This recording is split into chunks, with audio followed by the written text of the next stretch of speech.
Ladies and gentlemen, boys and ghouls, to all of our non-binary friends, to everyone on the spectrum and in between, welcome to another exciting episode of The Shutter Show. My name is Ken Stacknick, and this is my host, David Marlowe.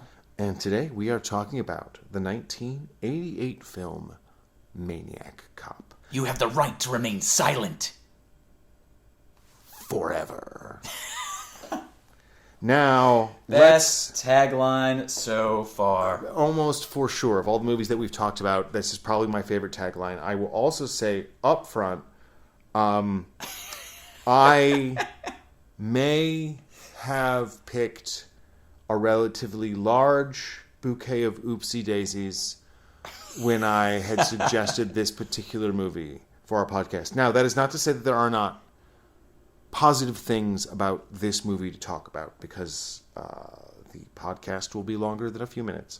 What I want to say is I confused this movie twice. So the movie that I was thinking of, that I mentioned in the last episode, where Jill Six, director of The Stylist, had made several homages to Maniac Cop. I was wrong. I was actually thinking of the movie Maniac, which, to be fair, is also directed by this director. It's not too far off the mark. So it's not too far off the mark. It was fair that I got those two things confused. But also, then when I started suggesting it based on what I knew, I was speaking mostly about the reputation that I had heard about the sequel to Maniac Cop, of course, called Maniac Cop 2. So I kind of picked the weird movie in between both the movie that was kind of awesome and cool enough that got Maniac Cop made, but then not. Maniac Cop and Maniac Cop 2 have a lot of relations to Evil Dead and Evil Dead 2, in that they are both fun, they are both good, they both have great things about them. Almost the same movie. Almost the same movie in principle, but the second one has way more money, and they are able to kind of do what they want to do, and as a result, it's kind of way better. So, oops, that was not my intention. So we kind of worked our way into an accidental double blind episode. Yes, because I had not actually seen Maniac Cop previously. I just heard really good things about it. I just got this particular one confused. But I'd heard about it too. I heard that it was campy fun. Yeah, and I want to make sure that when we come across a movie like this, that for either of us doesn't rock our particular socks, I want our approach to be something closer to what I've seen Film Joy or Movies with Mikey do, which is try and give you a reason to watch this movie. We don't want our podcast to be an excuse not to watch a film and to listen to us crack wise instead. I would rather our podcast be something that either gives you some more insight into the movie once you've seen it, or give you an excuse to see the movie, and why some movies that aren't heralded by your standard critics, that aren't on the surface easy to understand why people would praise, those are the movies that I want to try and showcase on our show and give our listeners at home a reason to be like, oh, actually, I probably wouldn't check that out. I would love the context. Yeah.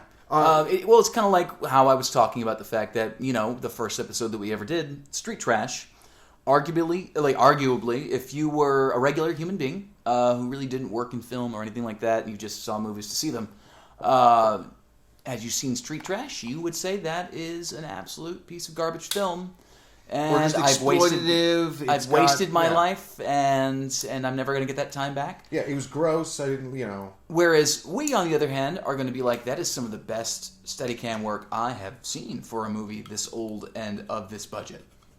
Yes, no, absolutely. It's looking for the things that it's doing right as opposed to the things it's doing wrong. The things in it that it absolutely gets right. And I think one of the things that we should talk about right away with Maniac Cop, that it absolutely does get right, is its cinematography. I think it's got a beautiful kind of a film noir look. It's got some beautiful framing in it. They do an incredible job of showing you the Maniac Cop, but without showing you Robert Zadar, because he is someone He's a very recognizable human being. Incredibly recognizable facial features. And while they could have absolutely made that the entire gag, instead they did much more of a less is more kind of a vibe. Showing you shadows, showing you contrast, showing you silhouettes, showing you something other than just, here's his face, and look, it's got a bunch of makeup on it. Yeah. Lakeview Terrace. Samuel L. Jackson is the bad guy right off the bat. But because they don't show the cop in Maniac Cop, you don't necessarily know who the bad guy is. Yes, no, a huge part of casting is exactly that. Part of the reason that you cast Tom Cruise or Brad Pitt is that it lets the audience know, oh, okay, this is the person that I'm supposed to be rooting for. Unless you're going to, sometimes they take it completely in the opposite way. But usually they kind of have to make that a big deal. Something like Once Upon a Time in the West with Henry Fonda, where they're like, hey, look, it's everyone's favorite dad from all the movies growing up. And then he just shoots a 10-year-old right in the face. And you're like, wait, Henry Fonda? I thought, aren't you like everyone's dad? And he's like, not in this movie. And you're like, oh no, ooh, this is very scary. But that's why that's arguably one of the best movies that's ever been made, because that's how it approaches introducing its characters. Anyway, so let's see here. More good things. The director. Do we want to talk about the negative first and just get that out of the way with, or do we want, how do you want to go about this? I would say, all right, let's just begin with, there's a pretty decent amount of yikes in this movie when it comes to the politics of police, when it comes to suicide and abuse of power. Let's see here. What other content warnings? Oops. Yeah. What else would you say? Bruce Campbell isn't necessarily a likable guy in this, and I thought that was a bit of a crime, but, also I kind of respect the decision. I think it's an interesting choice that kind of makes it closer to a movie from something like the 70s, where the hero is not necessarily an upstanding dude. The movie seems strangely dated for being a movie that was released in 1988. It is weirdly dated in that it is both incredibly forward-looking in its fascism and its pro-copness, but also weirdly looking back in its letting Bruce Campbell be a complicated character. Yeah. But then also looking backward in the fact that it's incredibly schlocky and very 80s slasher gory stab. It's a pretty wet very movie. Messy ADR too. Yes, no, also very messy ADR to the point where you see the Maniac Cop and your hero struggle, or someone else struggling in a fight, and the ADR over it and the sounds of them struggling sound almost hilarious. So a huge portion of that is caused by the fact that Larry Cohen and the union guilds in New York got into a bunch of beef during the making of this movie. This movie was made non-union for around $1 million, and while Larry Cohen and the director William Lustig tried every trick in the book, including telling the NYPD that they were in fact a student production and this was just a student film, they were basically almost got their extras arrested for impersonating a cop. That they almost got their extras impersonated for that. the level of equipment they had was just a little too high for student films, so they weren't necessarily believed. Well, they weren't believed. They're not necessarily. I believe they quoted that the cops laughed at them yes. when they tried to pass themselves off. It's like, you are obviously not students. Yes, no, 100%. And then as a result, the union would do stuff like... Yeah, the Teamsters fucked Yeah, them the big Teamsters time. would bring out spotlights and shine them in the middle of scenes. They got a dirt bike without a muffler to do laps around the building or the studio that they were shooting their interiors in. So, yeah, there was a lot of complications with the making of this movie that hindered its quality, despite the fact that it still, I would say, does a lot of things right. There is a lot that I don't like about... There's a lot about this movie that makes me say it doesn't sing. There's a lot about this movie that makes me see its rough corners. It gives me splinters. But there's also stuff in this movie that I kind of think is pretty great. Like, I really like a lot of the framing, a lot of the lighting. I like kind of what they're doing around the edges with the police, where they're making... Like, they kind of... It's strangely progressive in the terms of just like it's anti-cop while at the same time being pro-cop. Yes, it's like it's almost anti-cop enough that like I can forgive. There's a certain amount, any movie that you make with the police, there's a certain amount of, and this is just a production thing that you have to keep in mind. There's a certain amount of getting along that you're going to have to do with any police organization that you work with if you want access to a police station or a car or uniforms or weapons. And on top of that, even more, even if you're not going through the police organizations themselves, if they get wind that you are doing something that they do not particularly like, they can harass and bother and make the life of the various prop, stunt, art department, and special effects people who are going to be bringing things, like weapon replicas. Yeah. You can have an entire trunk full of fake 12-gauge shotguns. That's completely legal. Depending on the mood that the police officer is in, they could definitely tie you up for several hours if they just didn't like some of the shit that they'd been hearing that you'd been doing on their film sets. So is that to consider, and that is one of the things that I really like about Maniac Cop, is that there's a hint of the progressivism of the undercurrent, of wanting to say something that's not quite there, and I would like it more if it was. But yeah. Also, there's the woman at the beginning of the movie, the first woman who gets killed. Yes. I gotta say, because at the beginning she's jumped by two muggers. Mm-hmm. And in that first encounter, to give you an idea of how that scene goes, like she gets jumped by them, and she actually holds her own. Mm-hmm. Absolutely. Which she's in heels, by the way. Yeah, which is again weirdly progressive for her to be able to hold her own. They didn't make her necessarily the damsel in distress. Like a guy is literally taking out the trash and he sees it happening, and then sees like it doesn't help her. Doesn't help her, and so the idea that she does sort of the right thing to do, whereas like she uses her weight against the guy and like pushes off against the railing for like a tactical standpoint. Yes, from a tactical standpoint. She fights smart. Absolutely. This is a person who fights smart, who uses her handbag as a weapon, mm-hmm. and then is able to outrun them for the most part in heels. And then she goes to the cop, who is a maniac cop, so obviously he's not there to help her. But she also immediately identifies both of the men as Puerto Rican, which is very reminiscent of some of the things that we have seen in the last year and change with protests with BLM and the reactions from various Karens and such to literally any person of color. To weaponize the police against. Yes, to weaponize the police against them. And then in this movie, again,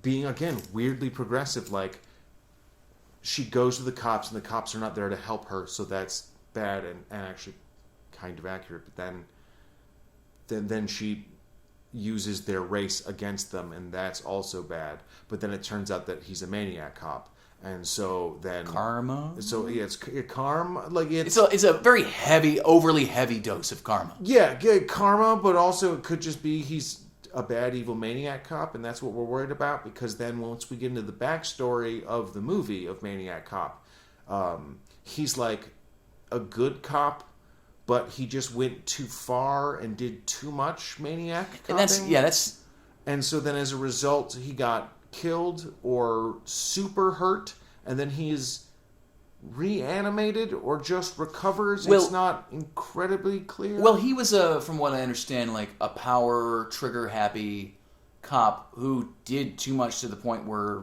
the police couldn't really protect him anymore, and so he had to go to jail, and so they sent him to Sing Sing, and where there were a lot of people that he put away, and they killed him in the shower, or quote unquote killed him in the shower. Well, him getting sent to jail is kind of played a little bit on both sides of maybe it's him going too far, but they deserve it, but also maybe it's that he went too far just in general and he got a little too much, he got a little like too high on his own supply. It is left a little kind of up in the air, which again it's so hard to nail down the politics of this movie, especially when then you also consider that the producer and writer, the person who got this movie made, was actually Larry Cohen, who is a great independent filmmaker who I love, who did like Phone Booth, right? Oh no, that was the writer. Writer on Phone Booth and producer. He did Cue the Winged Serpent, which is a really great stop motion dragon Quetzalcoatl, technically. Monster in Manhattan. He also did God Told Me to Kill, which is where Abby Hoffman of Taxi is a sniper. He did a lot of really interesting movies. There's a great documentary about him called King Cohen that really goes into a lot of kind of the weird, interesting, independent movies that he made. He's one of those people that if you're interested in your C tier and high level, like mid to high level B tier cult movies, Larry Cohen is something that you're definitely going to want to add to your repertoire. Yeah. Some other interesting cameos that end up in this movie, besides the director and such, Richard Rountree, who you would know as Shaft, actually shows up in the movie at one point. He's the one of the police officers. And then also Jake LaMotta, who weirdly enough is William Lustig's uncle. Jake LaMotta you would know as Raging Bull from Martin Scorsese's Raging Bull. Mm-hmm. And apparently he used to give Lustig crap all the time and was like, hey man, why won't you put me in your movies? Like Martin Scorsese made a whole movie about me, put me in your movie. And so finally he was just like, okay. And so he was one of the cops in this as well. The very first It's like, because you're my uncle, I don't give a fuck about murder your scene. Yeah, he's in that. Just like one of those like. I would also highly suggest if this is a movie that you're interested in. There's a 2-part movie series, film series on YouTube by Good Bad Flicks that goes over both Maniac Cop 1 and Maniac Cop 2. Yeah. That goes into a lot more of the minutia and has a lot more like fun facts and trivia that I don't want to just like reproduce here. One more really interesting cameo that shows up is actually Sam Raimi, the director. That I spotted right away. Yeah, no, absolutely. Yeah, director. The dude stands out. Yeah, director of Evil Dead 1, 2, and Army of Darkness, obviously, the Spider-Man movies, the new Doctor Strange movie that's coming out. Just an absolute legend. And yeah, he's a newscaster in this. Yeah. But no, when it comes to overlooking the negative and to trying to find the positive about this, and I do think that once again, I look up a lot of the stories behind the making of this film. It is very fascinating, and when you think back, you're like, oh, that does explain this thing that I didn't like so much about it. I completely forgot about the fact that it makes sense that the ADR would be bad if the Teamsters kept fucking him over with the sound. Makes perfect sense, and the fact that they would go in, that they did some what was it? Oh gosh, just the concept behind this and how it became an idea, and it was literally he was just a big fan of Maniac, and then just added, but what if it was a Maniac Cop?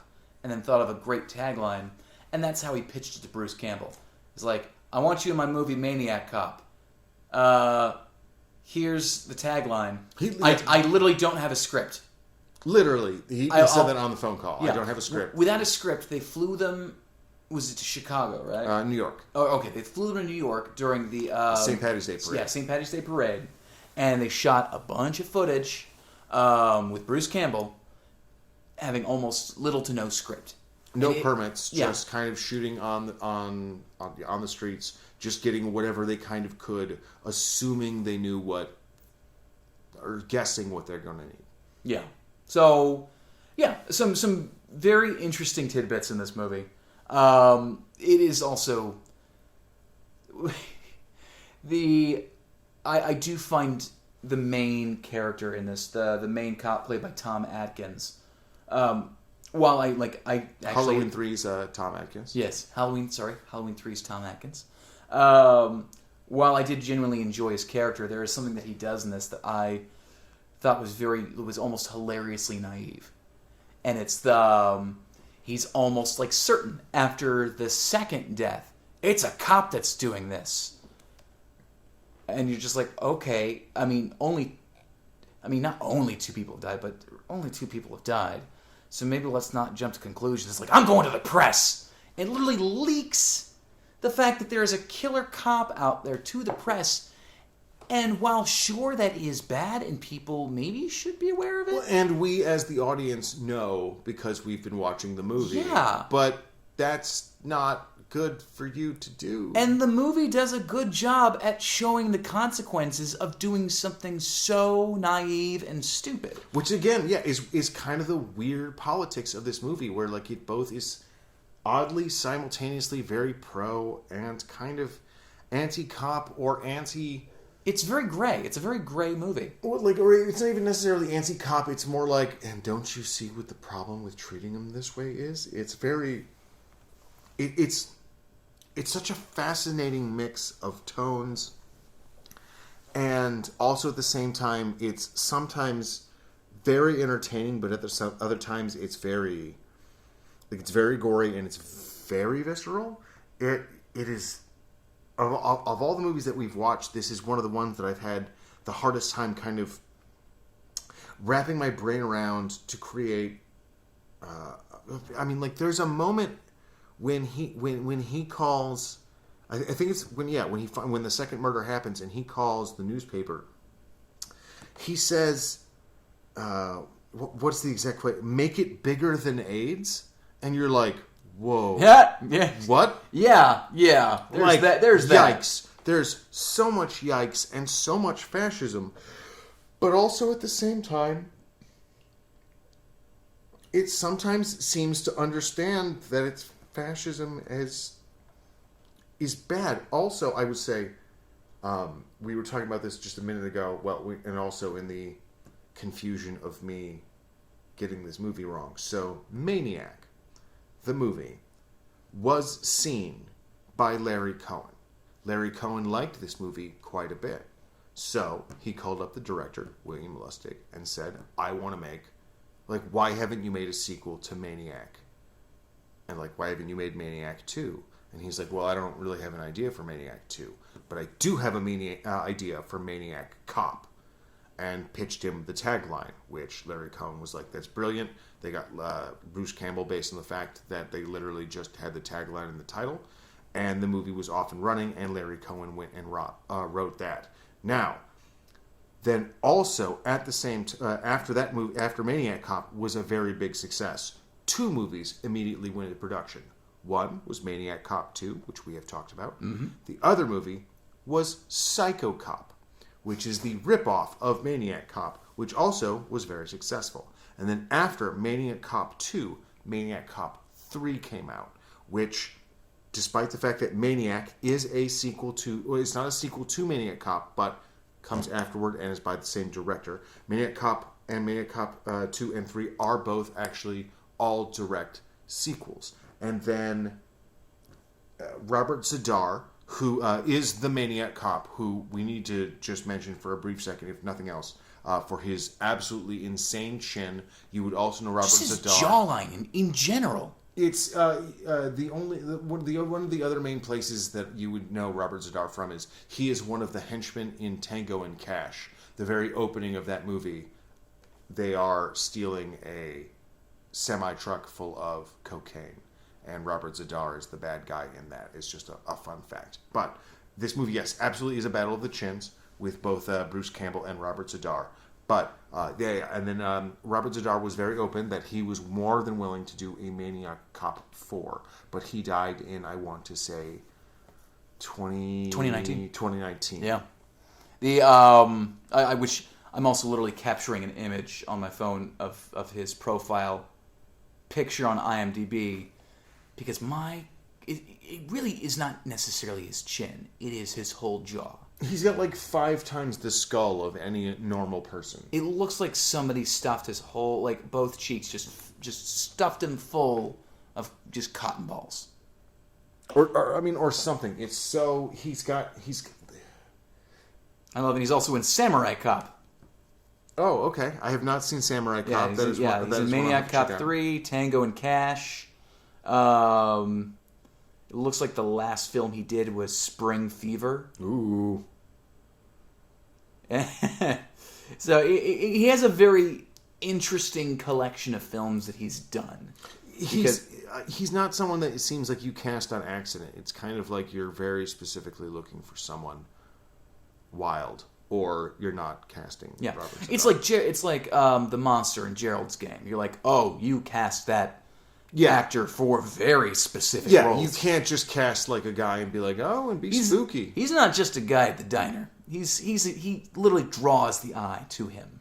All right, let's see here. I don't have too many other notes here, really. Maniac Cop, as I explained before, I picked a whole bunch of oopsie daisies with this one, and don't have as much normally as I would. But one thing I do want to mention is that William Lustig, who was the director of this, did go on to start Blue Underground, which is a really great, fantastic DVD and Blu-ray company that puts out some really, really great special editions of some of the best horror movies that are out there. They go out and they find some incredible prints. They do restorations, and they are somebody that if you are a horror fan, I would be shocked if you did not already know about Blue Underground. But it's just a fun piece of information for you to learn about on our podcast.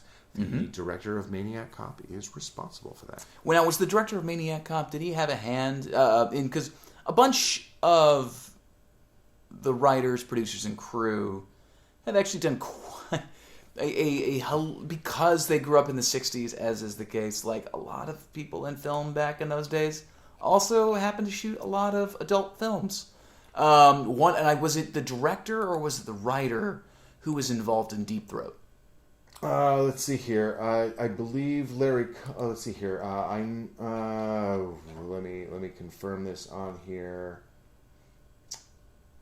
Deep Throat. Let's see here. Because that was a big point that they made, that like a couple of these guys did a lot of adult films in between all these different bigger projects that they did. Or there's definitely the beginning. Which not knocking adult films. I just always find that to be an interesting thing. Yeah, William Lustig, he in his early career did In Violation of Claudia, Hot Honey, but then he did Maniac, but then it looks like he did a couple other questionable films. Let's see here, who else? Let me look at Larry Cohen's early career real quick here.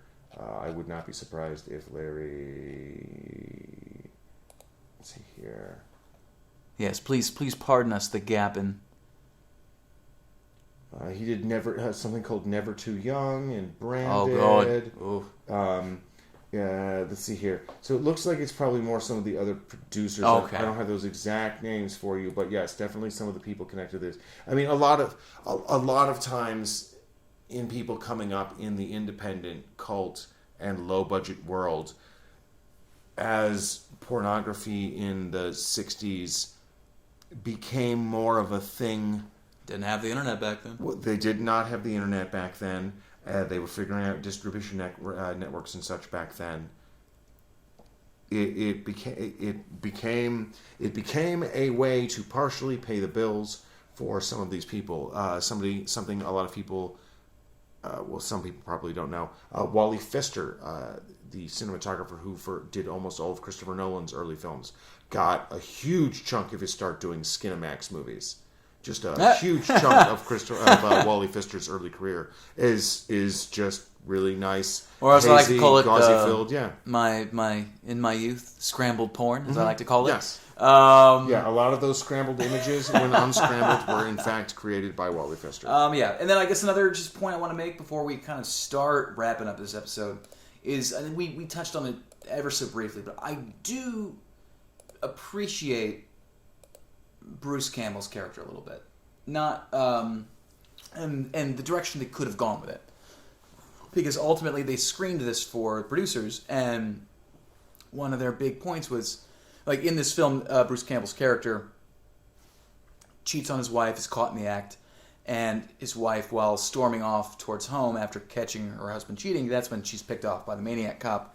So it is definitely a big story point, but the producers were like, can we not make the main character such a dirtbag and such a horrible person?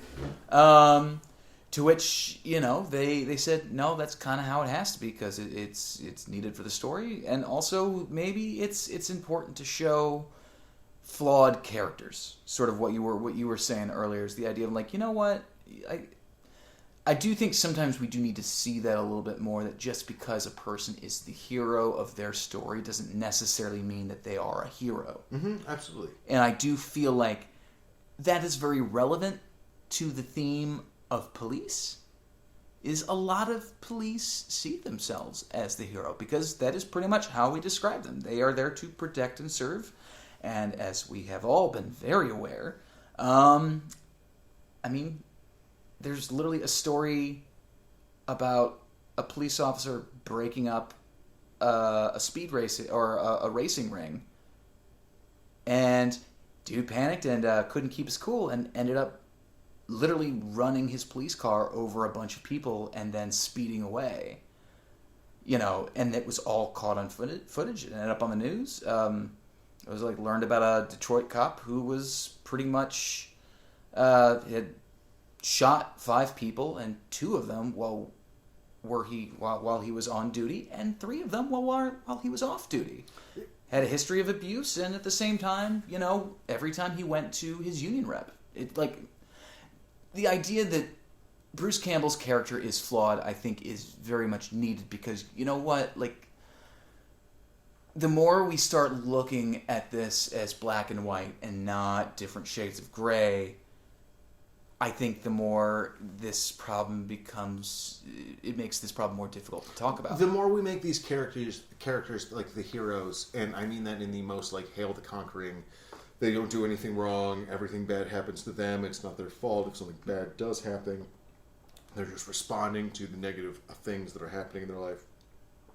The more that we do that with these characters just kind of as a stock reaction, the more that we don't let people remember that, no, actually, these are just humans. Yeah, human beings. Are just humans. They're just human beings. They're just people in particular, and they're also going to have things that are wrong with them. One of the statistics that I always think about is 1 out of 3 police officers is engaged in some sort of level of domestic abuse, and 1 out of 3 police officers is not currently being investigated for beating their spouse. And as a result, if the cops can't police the cops, why do we have so much confidence in their ability to police us? But that is a gigantic discussion to have on something that isn't a podcast about movies, about horror movies on one particular streaming service. That's just not what we're here for. Now, but what we are here for, in addition to defunding the police and attacking and dethroning God, and generally bringing about an anarchy revolution to the United States, is traveling in time. So there are 2 things that I want to show my friend and my my co-host David going forward. One is the movie One Cut of the Dead. The other one is The Beast Must Die. Go ahead and drag it in there. No, hang on. Bring it. Hang on. Cranking the wheel. Bring it. Yes. Oh, there we go. Okay. Don't skip Good. that day, folks. Yes. No. Next time we will make sure I have to oil the machine so that way it'll slide on the tracks much better. Oh, sleepy. Yeah. No. Absolutely. Okay. So it's. And now with the door open, sir, we are going to travel through time for just a couple of minutes. Oh, wait. Wait. What? So what are the movies? Oh. The movies are one Cut of the Dead. Okay. All right. And then the other is The Beast Must Die. Oh. You ready, sir? Oh, I'm ready.